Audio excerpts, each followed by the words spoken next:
The deep V cut comes through in overtime.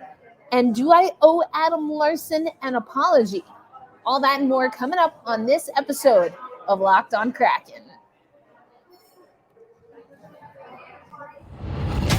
You are Locked On Kraken, your daily podcast on the Seattle Kraken, part of the Locked On Podcast Network, your team every day. We are the Seattle Kraken.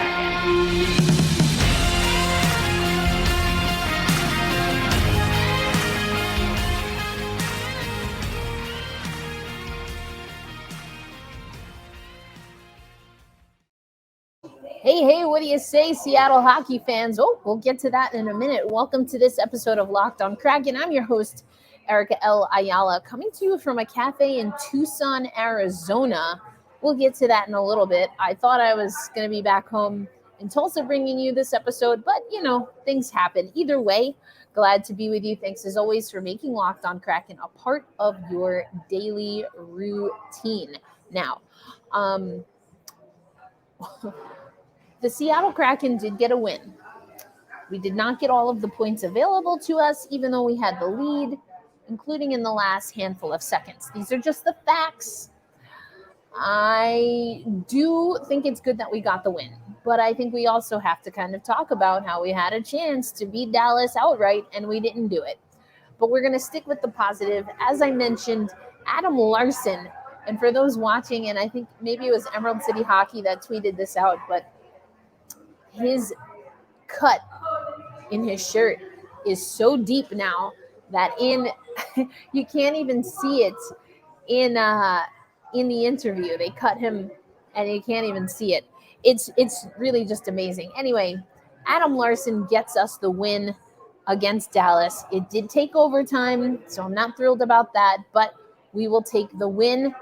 Overall, here are some stats and facts. Let's go over them together. So again, it's an OT win for the Seattle Kraken, 5-4. Now we get on the board first, and it's Brandon Tanev from Sprong and Susie. Once again, we're seeing contributions from the fourth line because we got the second goal from Daniel Sprong. Tanev also scored 2 goals in this game. Jared McCann, oh my gosh. I'm sure you watched the game, but if not, check out the replay, particularly for the play that Everly makes to get the pass to McCann, who then just sticks out his stick. Sorry to be redundant, but he puts his stick out in the net. The Seattle Kraken had Dallas's number yesterday. Shots on goal, we had 27 to their 29.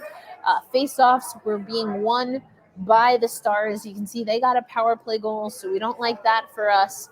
And listen, Joey Decord, an .862 save percentage. The first one was a wonky goal, okay? It went off, it ricocheted in a mean way off the backboards and popped like off of his helmet or something. I don't know. It was super weird. But it was great to hear from Joey Decord after the game. He was in good spirits. He talked about it being a little bit different, this time around. He got to kind of sleep in his own bed and didn't have to worry about the gruesome travel that is coming from the AHL to then the NHL. A lot of people, I believe it was Bob Condor maybe, or Jeff Baker, asking about him handling the puck. Now, in case you don't know, Joey Decord has prided himself, and he said that last night, but he said it before since being with the Seattle Kraken, really prides himself on being a good puck handling goaltender. And, so we love that. I have talked about this before, mostly last season on the Locked On Kraken podcast, but Joey Decord also is a good communicator, and I like that he will push bodies out of the way. There was a disallowed goal. You saw him immediately advocate for himself. So he really commands the crease, and I like that. And we talked about it a lot last year with the Charlotte Checkers.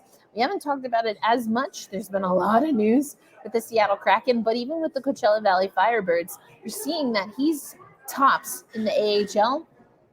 And obviously the Seattle Kraken have a lot of faith in him to be a player they can rely on coming up from the AHL, immediately goes in and gets the OT winner.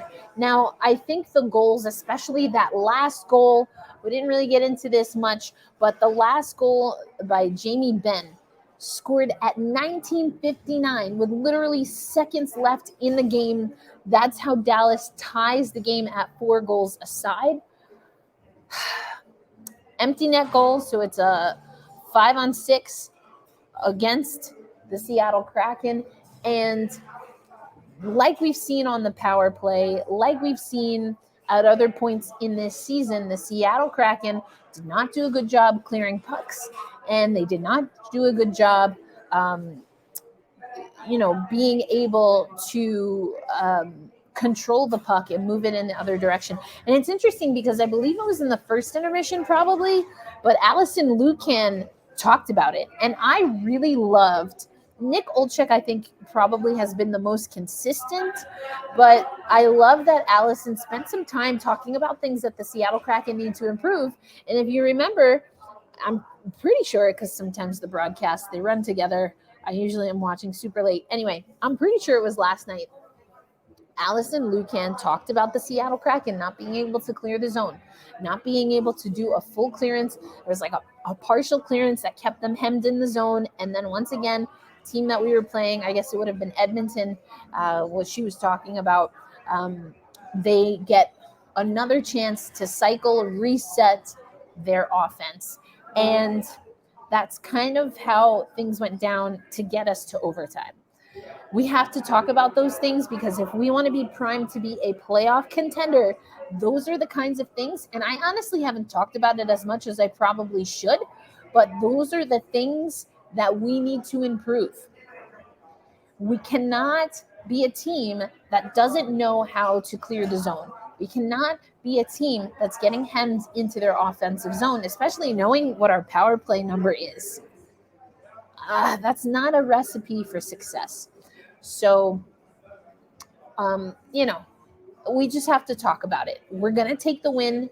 Adam Larsson gets the win. And coming up next, do I owe Adam Larsson an apology? Now, some of this is things that we've talked about here on Locked On Kraken.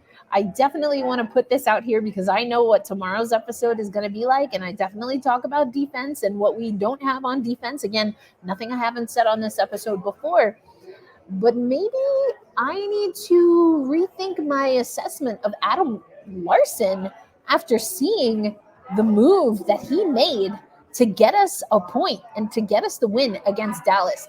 So that's coming up on Locked On Kraken.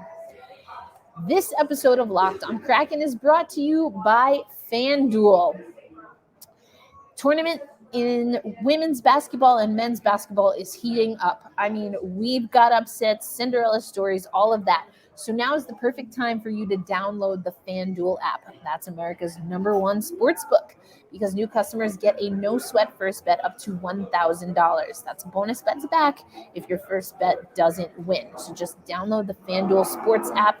It's safe, it's secure, and it's easy to use. Plus, FanDuel will let you combine your bets for a chance at a bigger payout, even with a same-day parlay. So don't miss your chance, again, to get that no-sweat first bet up to $1,000 back in bonus bets when you go to FanDuel.com/lockedon. That's FanDuel.com/lockedon to learn more. Make every moment more with FanDuel, an official sports betting partner of the NBA. And please gamble responsibly.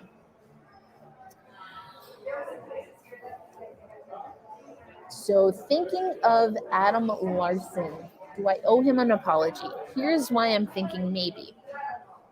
Because he made a great move, a fantastic move. It was a great pass, an outlet pass, and Adam Larsson had to make a move in order to get the Seattle Kraken the win. So assists were from McCann and Wenberg, and they found Larsson, and he had to deke. He pulls the puck across the crease, and then pots it in. I've been saying for a while, I don't like our defense. I have criticized Adam Larsson for being a little bit heavy in the feet, in the skates, but he was a little light. He was nifty, and he got us the win. Most importantly, he got us the win. Allison Lukan, of course, had some instant analysis. Also used what I used in yesterday's thumbnail on YouTube. Third time is a charm is how the saying goes. And it's also how the Kraken series against Dallas evolved. After playing a trio of games in 11 days against the same team, Seattle found a way to solve Jake Oettinger early and dominated play from then on. Now, of course, she talks about the Stars coming back. Didn't love that. There was a disallowed goal. There was a lot that happened there. But here's what she's saying by the numbers. In 5-on-5 play, the Kraken dominated possession. Even with Dallas's offensive surge late in the game, in 60 minutes of regulation, Seattle generated 60.24% of all shot volume and 66.8% of all shot quality. So that's pretty good. That's pretty solid. And I think it speaks to what else Allison's talking about. Brandon Tanev getting going with 2 goals. He now has a new career high at 15, so that's amazing. Sprong, Tanev, and Morgan Geekie were the most potent line, our fourth line. And again, we're going to talk about this on tomorrow's episode. It's a squad cast, so get ready. But I talked about this on our squad cast yesterday. Some of our success is coming from the fact that we get contributions throughout the lineup. So even when for a while we weren't seeing what we thought we would see from Oliver Bjorkstrand, obviously Andre Burakovsky's out of the lineup, we're still getting wins where we were, and we're getting productivity because of our fourth liners. Of course, it hurts me that Ryan Donato was not a part of that fourth line not this time, but when he's in, he's also doing great things. McCann's goal was the 20th that Jordan Eberle had assisted on in 2 players' Kraken careers. It's also the 13th primary helper Eberle has had for his line mate. Seattle had 9 scoring chances off the rush while allowing only 4 against. I love this for us. I would love for us to have more chances off the rush. I really would. Joey Daccord was solid in his second NHL appearance of the season, stopping 4 of the top 5 most dangerous scoring chances from the Stars.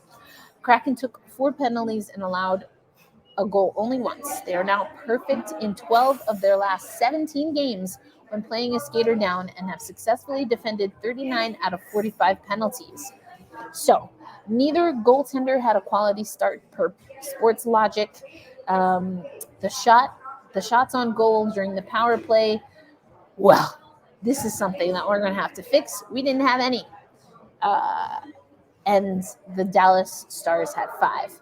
So we got to figure that out, and some other things. But as always, check out Allison Lukan. Speaking of Allison Lukan, it's the new series. You might have heard of it. It's Uncharted. And there's an outdoor hike. Allison Lukan, Alex Wenberg.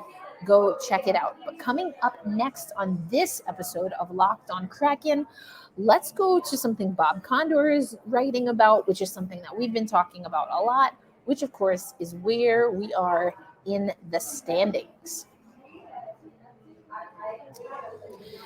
This episode is brought to you by Indeed. Now, if you are a hiring manager, then you need Indeed. Instead of spending hours on multiple job sites hoping to find candidates with the right skills, you need one powerful hiring partner that can help you do it all. And of course, that's Indeed. With Instant Match, as soon as you sponsor a post, you get a short list of quality candidates with resumes on Indeed that match your job description, and you can invite them to apply right away. Plus, you only pay for quality applications that meet your must-have requirements. So you want to join more than 3 million, that's right, 3 million businesses worldwide that use Indeed to hire great talent fast. Start hiring right now with a $75 sponsored job credit to upgrade your job post at Indeed.com/lockedon. Offer valid until March 31st, so you got until the end of the month. Again, that's Indeed.com/lockedon to claim your $75 credit before March 31st. You need Indeed. So happy hiring. Thank you, as always, for listening to Locked On Kraken. Thank you for dealing with me and my wild and crazy travel schedule. I am in Arizona right now. Today, I'm going to a Tucson Roadrunners game, and I get to talk to the first Latina to serve as a PA announcer in the AHL. So I'm really excited about that. More to come on that story. Then I will head to Phoenix for a little bit, and I'll be in the Phoenix Tempe area for the rest of the week because it's the PHF over here. I don't know. There it goes. It's the PHF final that's happening on Sunday, March 26th. It's kind of like a doubleheader. The Arizona Coyotes have a game earlier in the day. They're playing the Colorado Avalanche. And so it's going to be a good one. I'm definitely going to talk about that on this show. We're definitely going to talk about it on Locked On NHL for the Women's Hockey Spotlight, which is coming on Friday. But speaking of the Colorado Avalanche, or other NHL teams, really speaking of the Arizona Coyotes as well, let's take a look. So we've got Nashville 2 times this week. The 27th, we play Minnesota. Then we have Anaheim, LA, and then Arizona. We play Arizona like a bunch of times in like a weird span. It's kind of weird. Like they're all jumbled together. Anyway, so I told you we were going to talk about an article from Bob Condor, where Kraken stand in West. Kraken in first wild card position with 85 standing points after a win in Dallas. We head to Nashville, which I just told you, for 2 pivotal matchups against wild card hopeful. And that's just to give you a little bit of a sneak peek. That's what we're going to be talking about on tomorrow's episode of Locked On Kraken, along with Nick and Ann from Locked On Predators. It's a squad cast. It's a good one. It's a little bit longer than our usual episodes, so I'm going to keep this one a little bit shorter. But we do talk about Ellie Tolvanen. It's good news for us. Nashville fans feel some kind of way. And then, hey, should we be worried about Nashville? Don't take my word for it. Let's hear from the experts, Nick and Ann. That's coming up tomorrow. Okay, where do we stand? So this is what we need to know.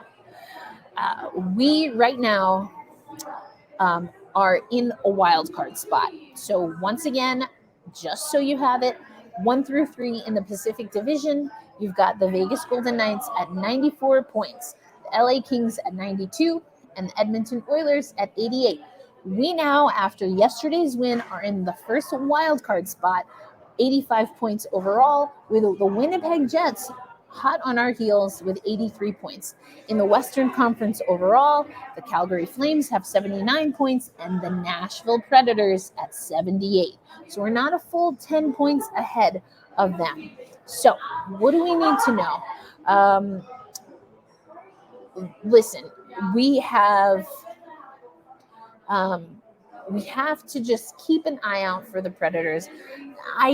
Again, you'll hear a little bit more about this on tomorrow's episode. But really, what I've been saying, what we've been talking about here on Locked On Kraken, is that we really just have to win games. We have to get as many points as possible. So I told you about the points, but also the win percentage is important because that's how we can jockey above a team. So right now, we need to get 4 more points or at least be within 4 points of Edmonton in order to maybe jump back into that 3rd spot. They have 88 points. We have 85 points. We have a .607 win percentage. They have a .620 win percentage. We want to keep that win streak going. Can we do it against Nashville? I think we can. And again, you're going to want to hear tomorrow's episode to know why. But just a little bit of a teaser, if you will. They're dealing with a lot. Including injuries, which all teams deal with at this time of year. And, are they in a rebuild? ?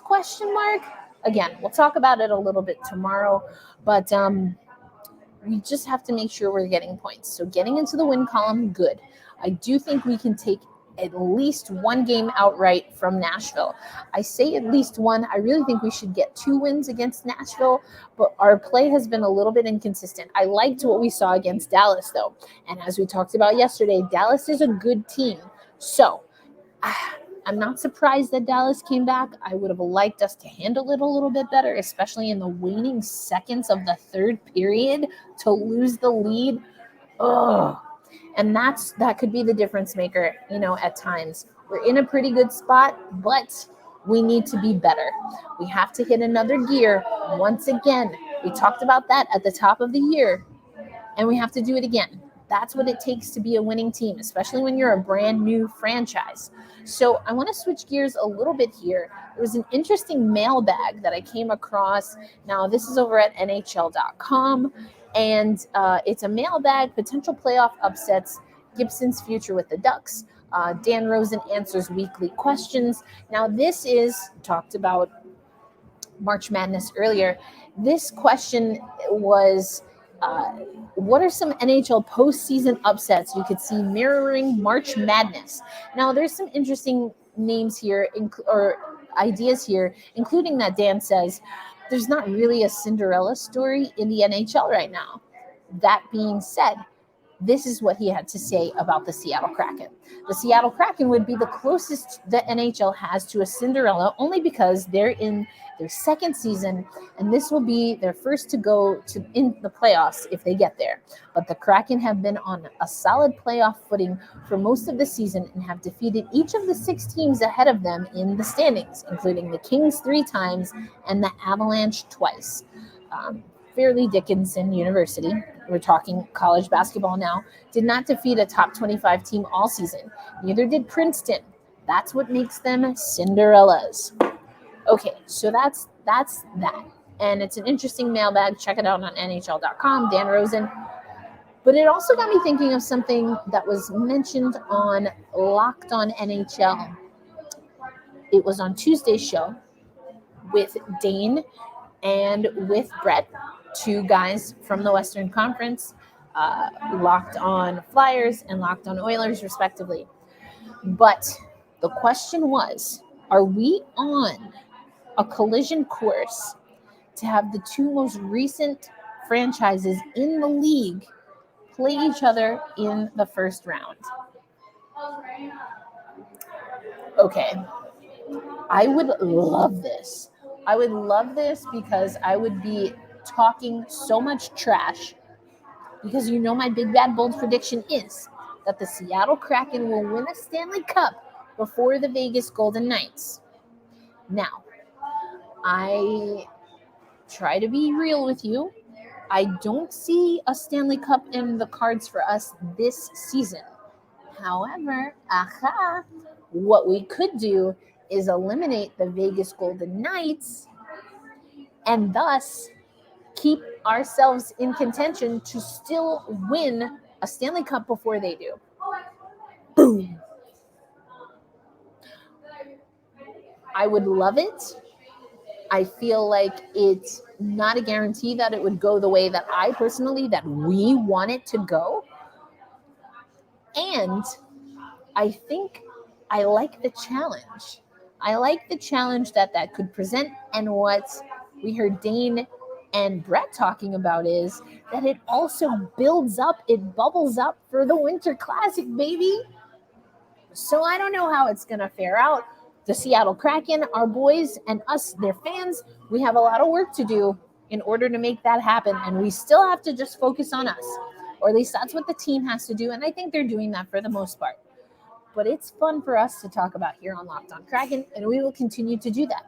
Thanks as always for making us a part of your daily routine. Don't forget to listen tomorrow, because we're going to have a squad cast. And Nick from Locked On Predators joining us to preview tomorrow's matchup and essentially the next one after that too, because we play them back to back. All right, be kind to yourself and to each other. Stick taps to the Seattle Kraken organization and Root Sports, who did a wonderful tribute to Andy Ide. We talked about him yesterday. Unfortunately, collapsed, had a stroke, and is being treated. So we are thinking of you, Andy. I am grateful, as I've mentioned before, to be a part of the Seattle community for reasons like this, because we support one another. So all of our love to you, Andy. All of my love to you, listeners and viewers. Thanks for tuning in.